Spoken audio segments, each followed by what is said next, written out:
I think that success is a process. And I believe that my first Easter speech in the Kosciuszko Baptist Church at the age of 3.5 was the beginning. And that every other speech, every other book I read, every other time I spoke in public was a building block.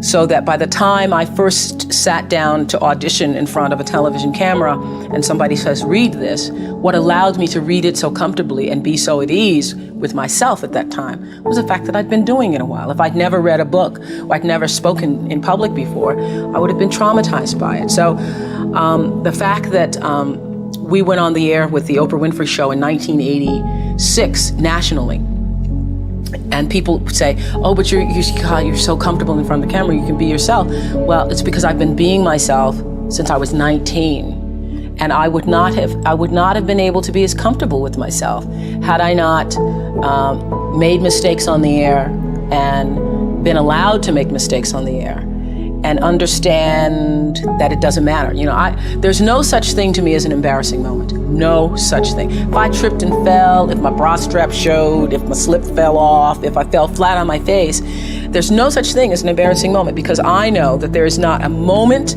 that I could possibly experience on the air that somebody else hasn't already experienced. So when it happens, you say, oh, my slip fell off.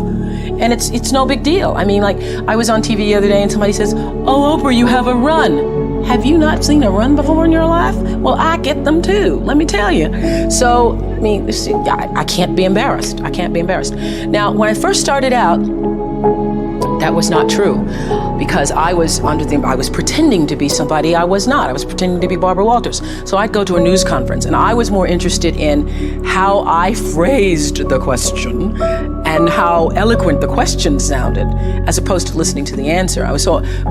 Which always happens when you're interested in impressing people instead of doing what you're supposed to be doing. And it took me a while. It took me messing up on the air during a live newscast. I was doing a list of foreign countries and there was all these foreign names and then Canada was thrown in and I called Canada, Canada. And I got so tickled that I called Canada. I go, that wasn't Canada, that was Canada.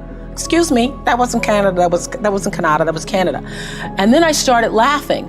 Well, it became the first real moment I ever had.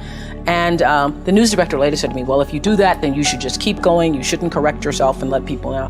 Well, I know, well, who's ever heard of Canada? So that was, for me, the beginning of realizing that, oh, you can laugh at yourself and you can make a mistake and it's not the end of the world. You don't have to be perfect.